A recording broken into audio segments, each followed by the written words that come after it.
Well, I am trying to set up a tripod here, and my horse is getting very impatient, and so we'll see. I am going to talk about balance, and in this case, my topic is giving shots.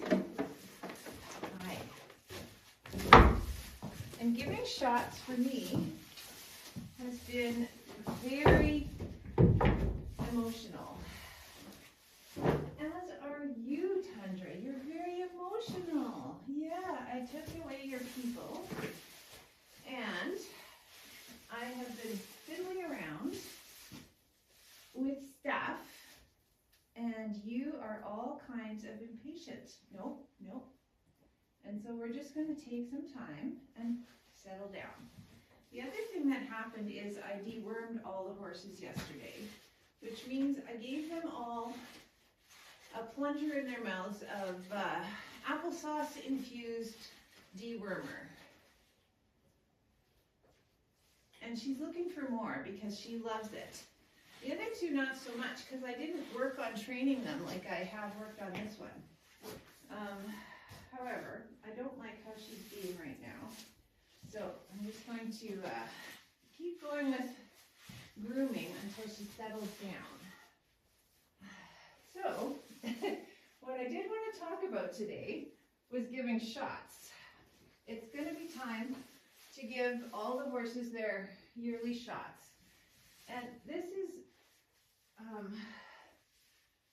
emotionally a really, really big deal for me. And it shouldn't be. I wish it wasn't. And it goes back over 30 years to an episode where I was in over my head and out of balance. And I want to kind of go through my attempt to balance myself with you guys as a way of trying out this new model that I'm working on, this new set of tools. And so, how are you doing? You're just settling, hey?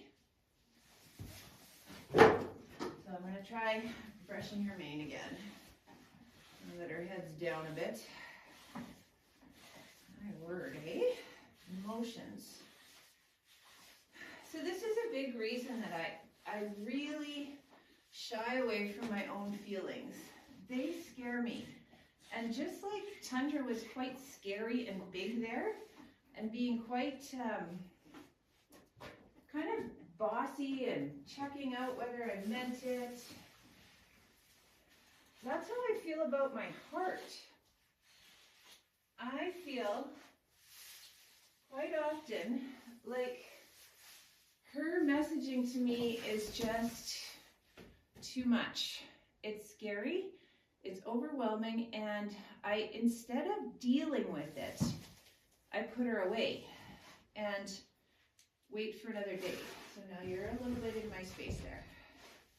Nope. Thank you. Okay. What I wanted to talk to you guys about today and why I set up the tripod is shots. And shots, I don't like getting shots. And so when I think of giving a horse a shot, I think of a big set of pain. I think of a reaction. I think of them jumping away. I think of blood. I just think of all the bad things. And therefore, my husband has given all the shots for 30 years. He doesn't have those associations. I do. And it started way back when we were just boarding our horse, our first horse, and house sitting for people who had horses, and they had a filly or a foal, I can't remember, maybe it was a colt, and it needed shots, and we were house sitting, and it needed shots every day. And I was like, yeah, no problem. At that point, I didn't know what I didn't know, and I was quite up for anything. And we had such a even-tempered mare that I didn't really get a lot of, I'm just landmarking here. I didn't get a lot of the real deal as to how horses could be. And so all my horses since her have surprised me. Okay, what I'm going to do now, while I'm talking and telling you the story, is give her a smell of some rubbing alcohol and a treat. And we're going to just cool that. I need to buy some bigger bigger strips of rubbing alcohol because, oh my goodness, these are just tiny. I couldn't find any rubbing alcohol in our first aid kits for reasons. So I'm just rubbing her neck with rubbing alcohol, and I'm going to pair this with treats. Anyway, my story, this is a terrible video, but my story is that I started giving this horse shots, and my empathy showed up, my feelings showed up, and watch your head, yeah, give me space. And I inadvertently and unconsciously kept hold of the needle, so I would stab her in the butt and then pull the needle out because I couldn't let go because I was a little bit stressed.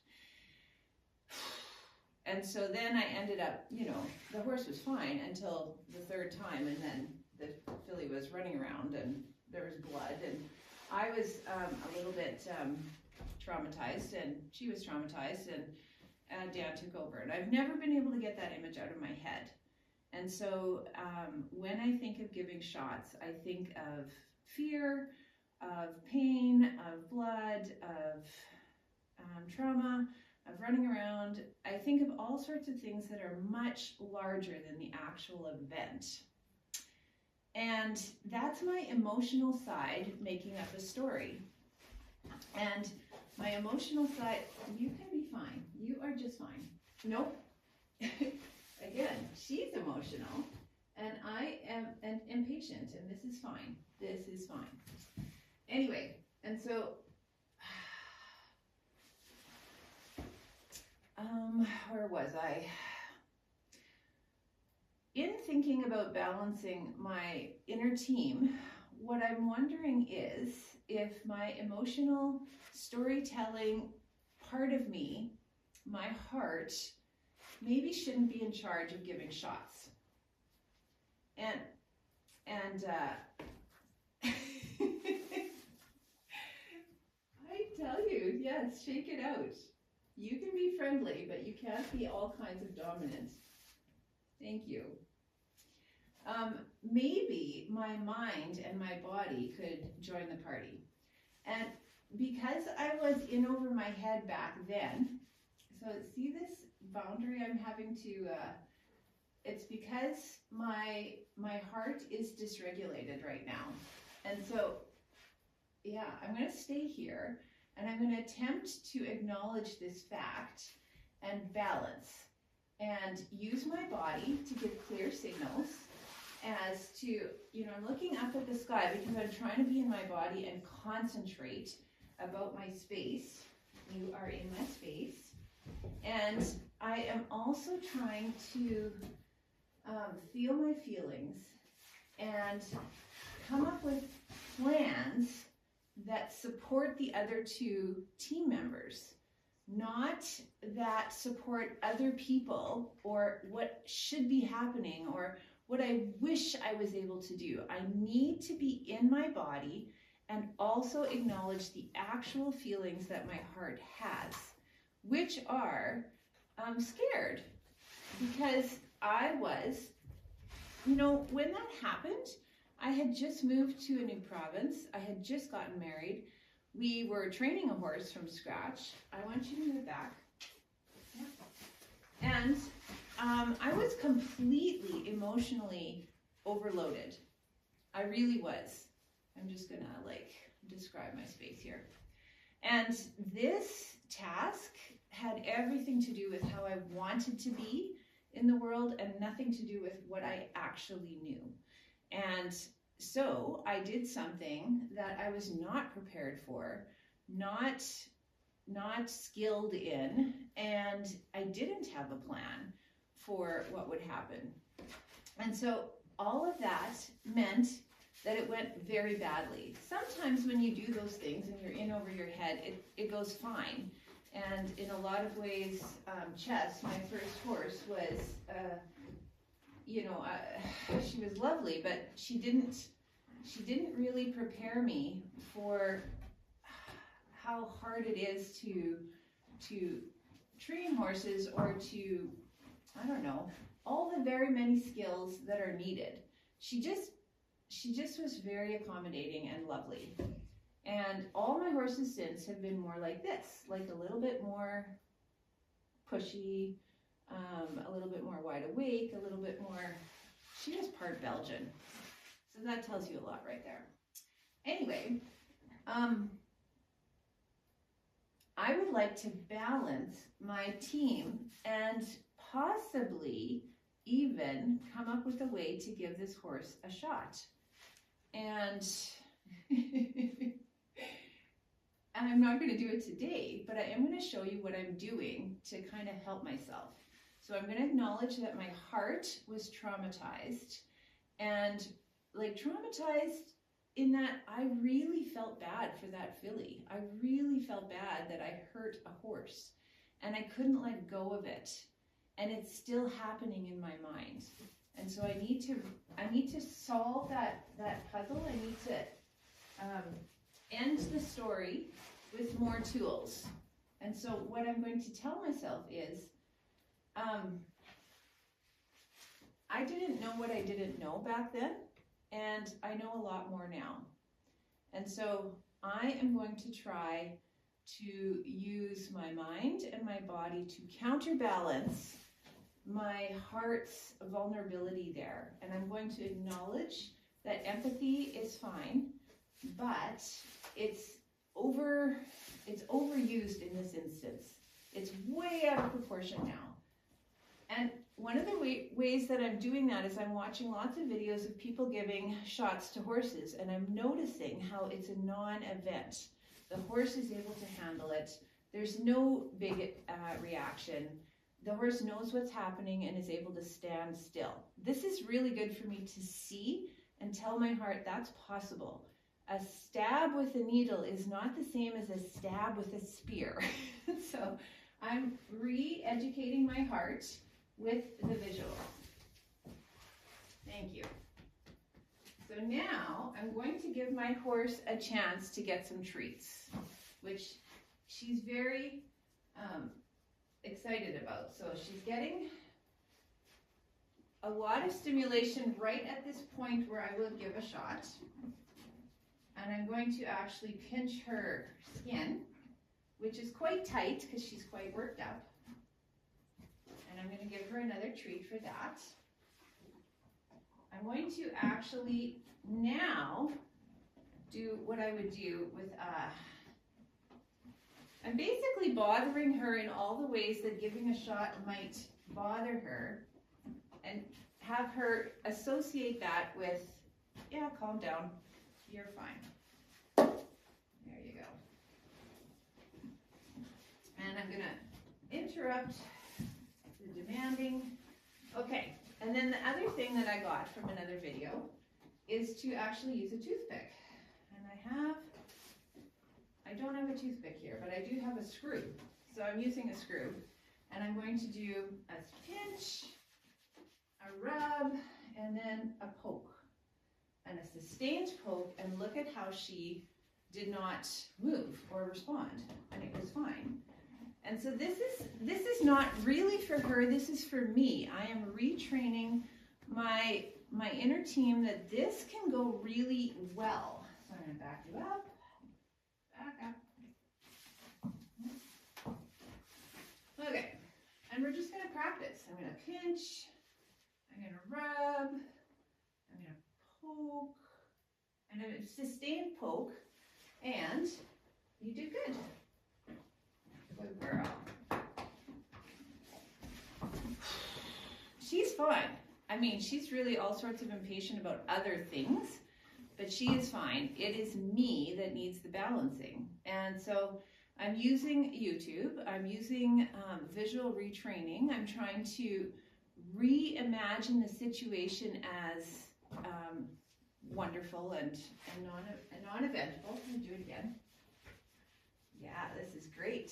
Scratch, pinch, and then poke. Oh, good girl.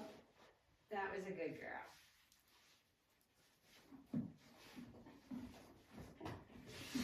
All right, I gotta go and halter her up and take her back. She's been all kinds of the worst version of herself, and I think that's sometimes good to see, and good for her to experience too. But I really wanna show you guys how I'm trying to actually in the real world deal with imbalance in myself. And this is such it's such an annoying thing to have to ask somebody else to give shots when I can do a lot of the other stuff. And it's really all about my feelings. And because I don't really address my feelings, I kind of lock them away. I haven't had a way to kind of deal with this gap in my own skill set. So I'm going to be working on this every day, and I'm using my mind to come up with a detailed kind of breakdown of the skills, but she's fine. It's for me to desensitize myself to the whole process. I will start like stabbing oranges, I think, so that I can train my fingers to let go. And I am also physically, and that would be the orange thing. I'm physically training my whole system to be calm and relaxed and able to do this physically without my emotions taking over and putting me into a little bit of a fear state. Because, the horses read that. And so a lot of her behavior right now is directly reflecting how I'm feeling and talking to you about this very loaded topic for me.